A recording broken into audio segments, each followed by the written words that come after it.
Agnes Grey, a hidden masterpiece? Find out. Bronte has often sat in the shadows of her two far more critically acclaimed and successful sisters, Charlotte and Emily, who wrote Jane Eyre and Wuthering Heights respectively. Book Agnes Grey proves that she isn't inferior to her more famous sisters in any way. Agnes Grey is a semi-autobiographical novel written about Anne Brontë based on her life. She becomes a governess after a once proud family falls from pride into debt and financial difficulties. After the mother of the family, Alice, marries the father, Richard Grey, she is disowned by her family for marrying the lower clergyman, and she stops receiving financial support from a well-off family. All isn't really well. However, after an investment in a ship goes awry, they fall into financial despondency. To help sustain her family and to take pressure off her parents, Anne eagerly applies herself to become a governess in pursuit of a pay and lodging.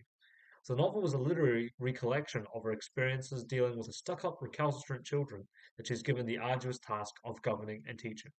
Addressed to the reader in a collection of recounts, parts where Anne directly addresses the reader in her story. She recounts her first residence at Wellwood being with the Bloomfields, who have a naughty and wayward son, Tom, who is malignant, spoiled, and mischievous, despite his mother's assertions of his good behavior. He becomes determined to drive Agnes mad with his antics, and his refusal to behave or to endure his lessons. His sisters Mary Ann and Fanny aren't much better, and Agnes continually grows detached and austere from the suffering and the lack of criticism that she's allowed to lodge with her employers.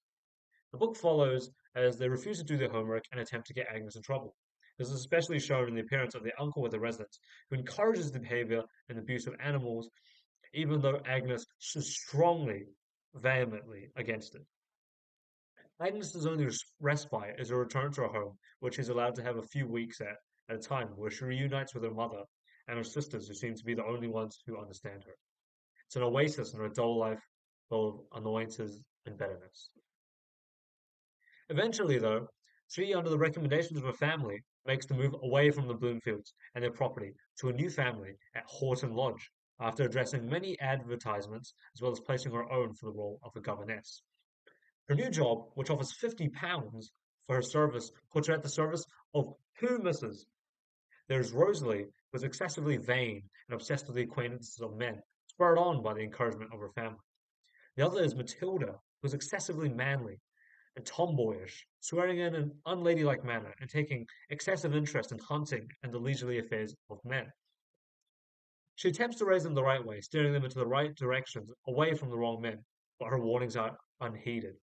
After they attend a ball without Agnes and the acquaintances of Sir Tom Ashby and Harry Melton, they fully delve into like the realm of men, and they take all the teachings are just thrown out the window.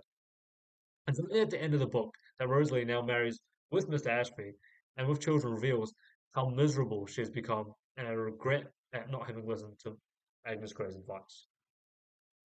Although Agnes Grey is still miserable at her new residence, with no one she can truly call friends, she does become well acquainted with the local old woman, Nancy Brown, whom she first visits with her sisters on a visit.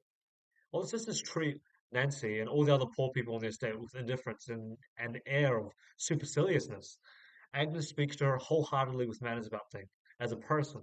She enjoys her talks with Nancy Brown, and it's also through her that she first meets the kind-hearted Mr. Weston. What begins as slow walks together with Mr. Weston, trailing behind the two girls, becomes a joyous habit that Agnes begins to undertake on the regular. Although she is unaware of Mr. Weston's interest in her, she believes that if she holds on to this love for him in secret and in private, even if Mr. Weston fails to realize it, he can have happiness in her life, chasing this illusory image, this dream, the image of their walks together, even if it's ephemeral. Her love is eventually realized at the end of the novel, however, and after leaving the estate of her employers, with Mr. Weston asking for her hand in marriage from her mother. She eventually moves out with him, and they marry and they live happily ever after. So, although the novel is short and lacks perhaps some layers of the complexity and vivid descriptions of both Jane Eyre and Wuthering Heights, it still serves as a simpler read and a stark commentary on the work of governesses, as well as the haughtiness of the wealthy and the aristocracy who treat the lower classes as cattle. It acts as a critique on the class system, but also femininity, and Agnes Grey's determination to steel herself and stand up for herself in the face of hardship and faced up against a world which is against her. Thank you. Also, if you're not subscribed, smash that like button and that subscribe button, please. Oh, thank you. Oh my goodness.